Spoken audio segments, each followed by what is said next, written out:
Reports are stating that Bournemouth wants £65 million for striker Dominic Solanke, paid up front, as Liverpool will receive 20%. Spurs are now thinking about a cash plus player exchange deal. Reports are stating that Spurs remain interested in Ivan Toney. It is being stated that Spurs target Adrien Rabiot is not interested in a move to Tottenham, as he wants to join Manchester United.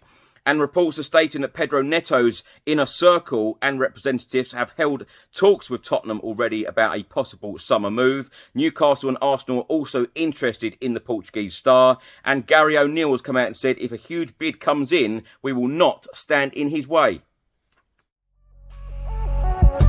Chris Cowlin. Fan cams. Club news. Transfer news. Match previews, legend interviews, Spurs winning, press conferences, covering everything Tottenham and England.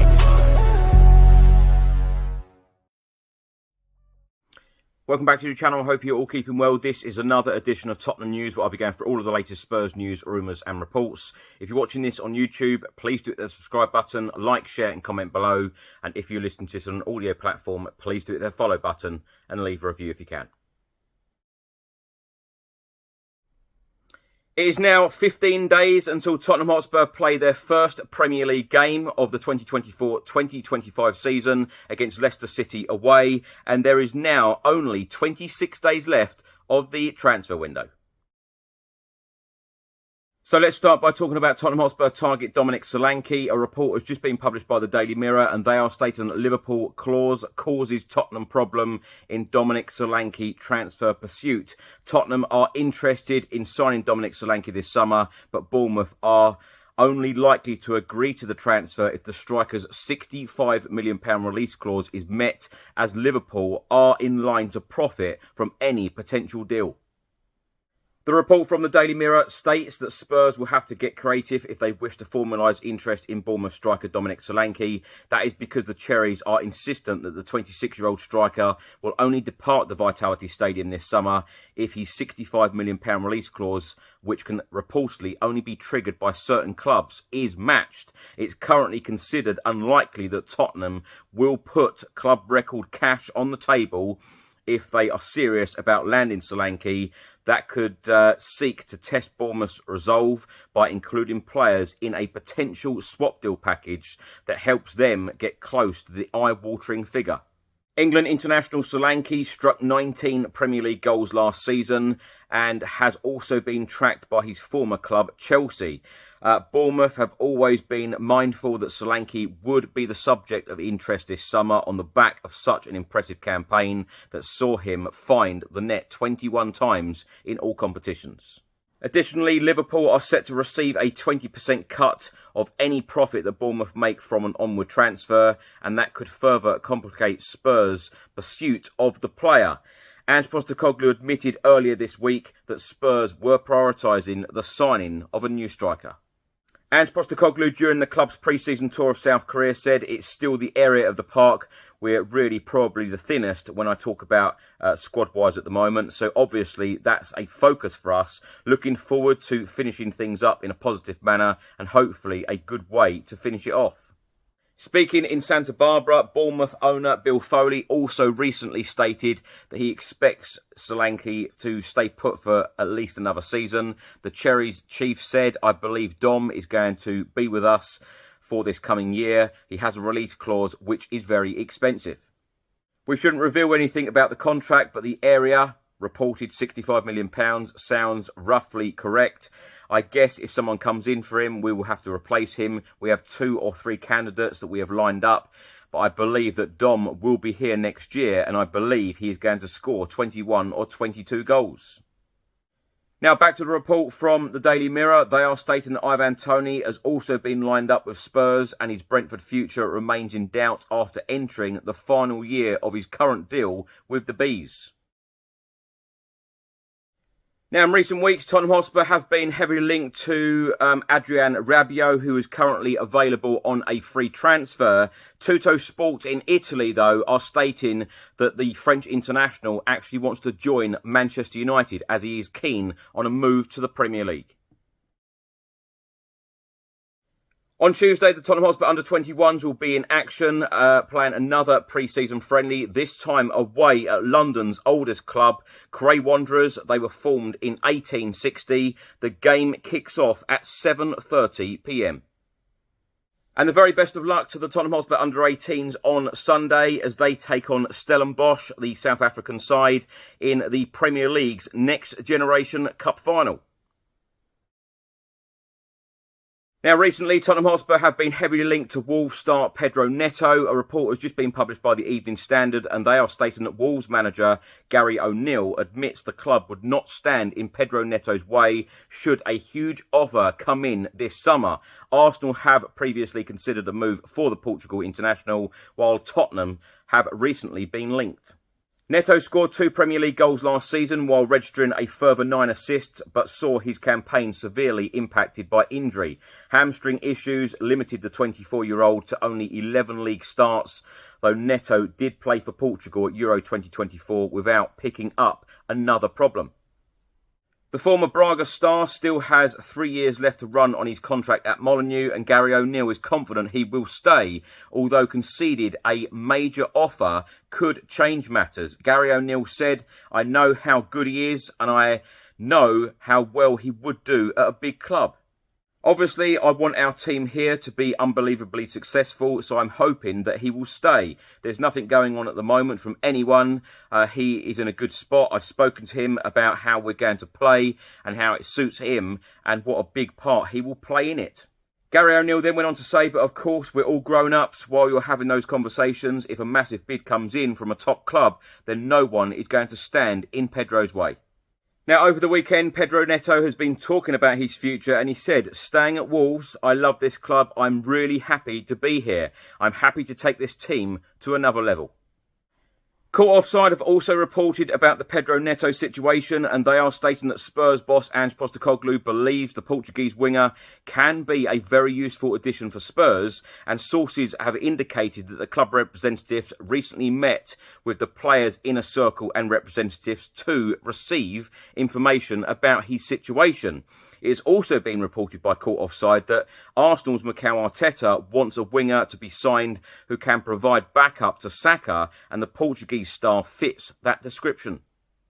Caught Offside have also reported, given that Neto appears ready to sign for a club where he can get guarantees of enough playing time, that would appear to rule out the Gunners if he's seen only as a Saka sub. Both Spurs and Arsenal do have competition too. Newcastle United continue to be linked, and the Magpies have already held talks with the player's entourage. Wolves are in no rush to sell the player, though an offer in the region of £55 to £60 million will tempt them to think again. Now, my thoughts on everything in this episode. So there is 26 days left of the summer transfer window. Spurs have a lot to do. I still expect a couple of players to go out the door, Emerson Royal being one. Apparently that is extremely close now. So hopefully that will be completed next week. And I do expect a handful of players to come in the door. We need a handful of players. So, and I'm sure Ange Postecoglou is expecting that and hoping for that. In 26 days' time, we need to be having a very different squad if we want to go to that next level.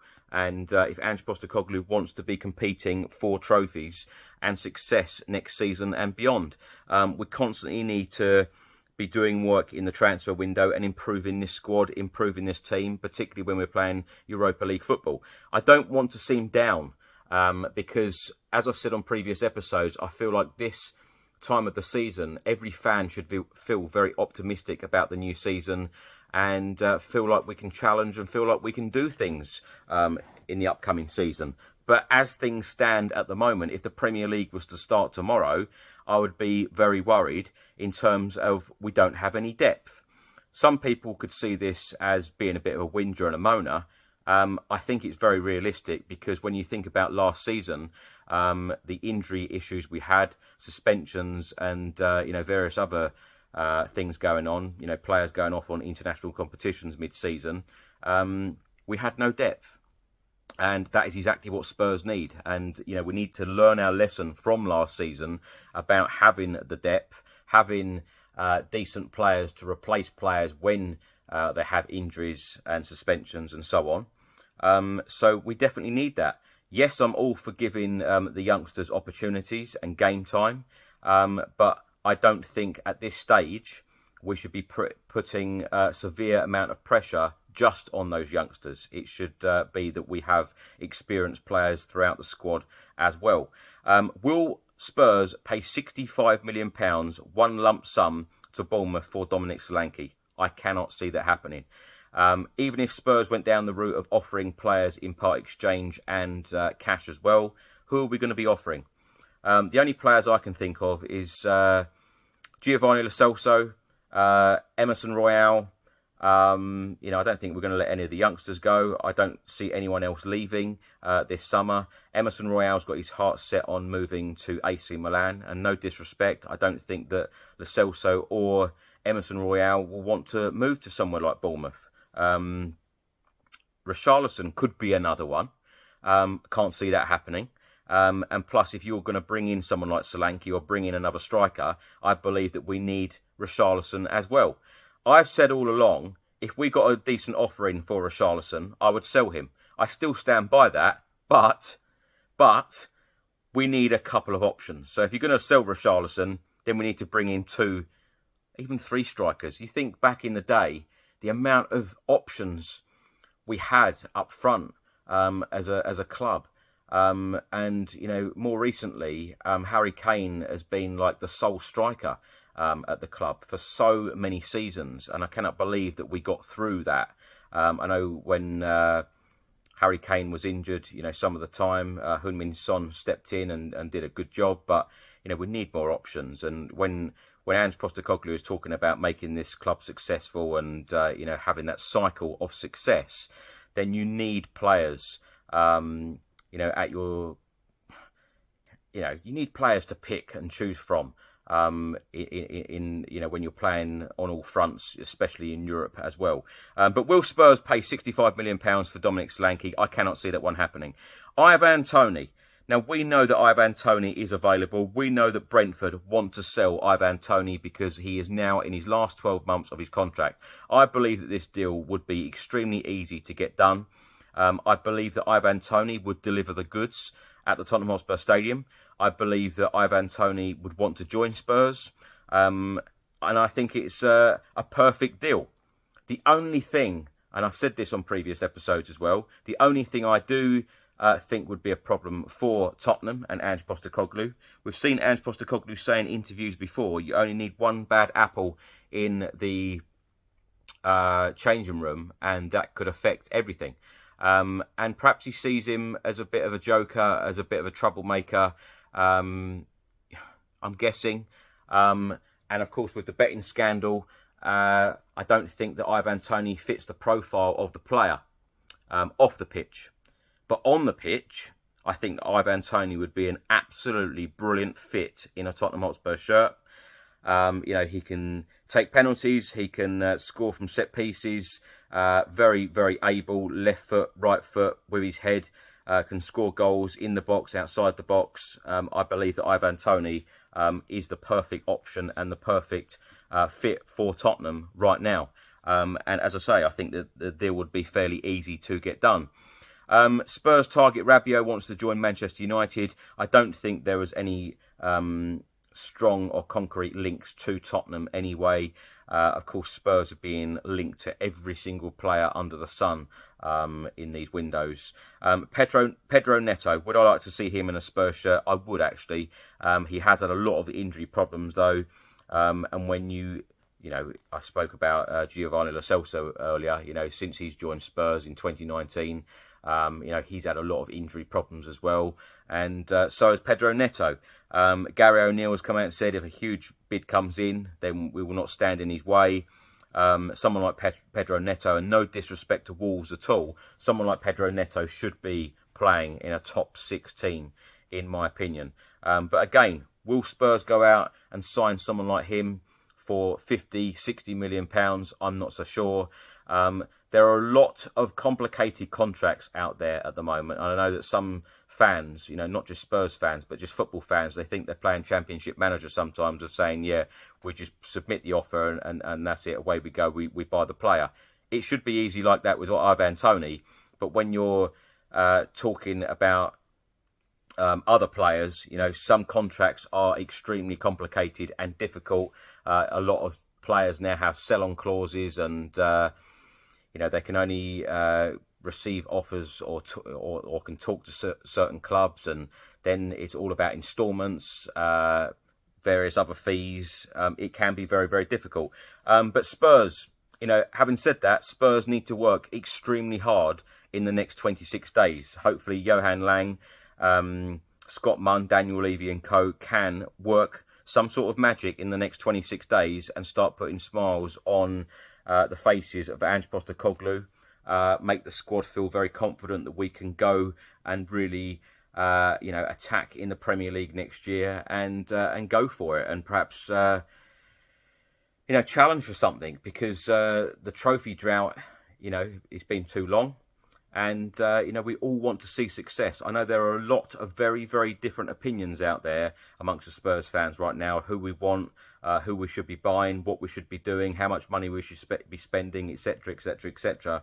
But at the end of the day, we all agree on one thing. We want success at our football club. And hopefully that is not too far away under Ange Postecoglou, if given the tools, if given the players that he needs. Thanks for watching and thanks for listening. I hope you enjoyed it. If you're watching this on YouTube, please do hit the subscribe button, like, share and comment below. And if you're listening to this on an audio platform, please do hit the follow button and leave a review if you can. Enjoy the rest of your weekend. I'll see you on the next one. Until then, come on you Spurs.